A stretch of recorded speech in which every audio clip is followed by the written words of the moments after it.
honorer de leur présence la présente cérémonie. Par cet acte, vous venez de me témoigner au plus haut point toute votre amitié et toute la considération que vous avez pour le travail que j'ai fait. Je dois vous le dire non seulement pour m'acquitter d'un agréable tribut de gratitude, mais aussi parce que je suis à présent convaincu que désormais je ne serai plus jamais seul sur le chemin à parcourir. Au bout du chemin, vous serez toujours le public qui m'attend avec ses angoisses et ses espérances. Votre présence massive dans cette salle me rend à l'évidence que j'ai eu raison de ne pas céder au désespoir du silence. Il me fallait absolument écrire et publier ces œuvres que j'ai vraiment voulu exemplaires, bien que ne sachant pas si j'y suis parvenu. Du fond de mon cœur, je vous remercie très sincèrement pour cette marque de sympathie. Un grand écrivain disait: on ne vous demande pas de miracle, on désire seulement que vous laissiez quelque chose après vous. Celui qui a écrit un livre n'a pas vécu inutile. C'est justement dans cet esprit que j'ai décidé d'écrire, pour mettre à la disposition de la jeune génération mes acquis et mes expériences. Les exigences professionnelles m'ont conduit à lire et à enseigner un bon nombre d'ouvrages littéraires. En comparant notre temps à celui des générations montantes, on sent qu'il y a un vide consécutif au phénomène d'acculturation que notre continent subit de plein fouet. J'ai alors senti l'impérieuse nécessité d'apporter ma part de contribution à la réhabilitation de nos mœurs et de nos valeurs morales. Comme vous le constaterez, le roman L'étonnante destinée s'adresse à la jeunesse scolaire et universitaire, qui souvent tombe sous les charmes de l'occidentalisme. La méconnaissance de nos valeurs traditionnelles les pousse d'ailleurs à les mépriser.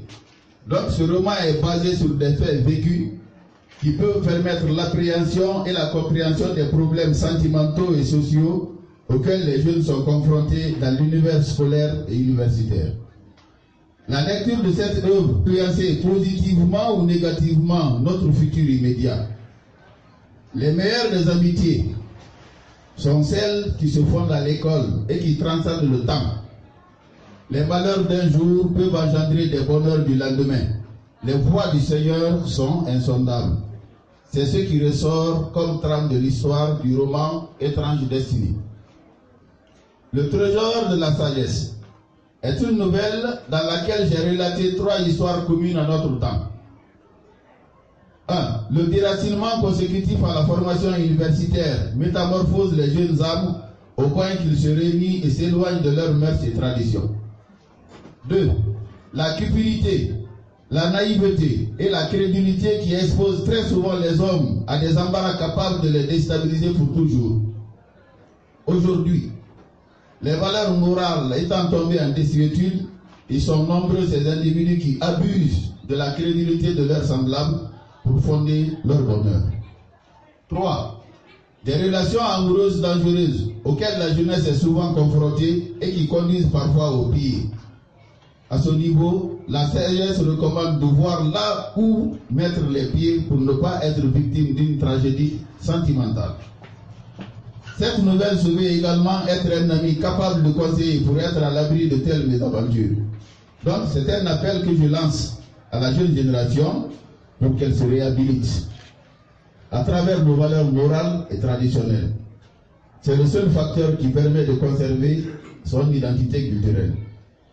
Si aujourd'hui nous sommes en ces lieux pour une cérémonie de dédicace, c'est que des hommes ont permis, grâce à leur magnanimité et leur sens d'humanisme, l'apparition de ces 2 hommes. Qu'il en soit vivement remercié. Leur Excellence Ibrahima Khalil Kaba, directeur du cabinet civil à la présidence de la République, Sia Kabari, ex-ministre des Sports et de la Culture. La valeur d'un homme se mesure par son taux d'utilité sociale, disait Feu Ahmed Sékou Touré. Je demanderai à cette assistance de m'aider à remercier ces bienfaiteurs qui ont pourtant souhaité l'anonymat. Mes pensées vont vers mes enfants, surtout mes 2 premières filles, Olia Kondé et Fanta Kondé, qui n'ont pas manqué de m'apporter leur soutien pour l'aboutissement de ce travail. Mes épouses, mes amis mes frères et l'ensemble des élèves avec lesquels j'ai partagé des moments très intenses d'amitié et de fraternité.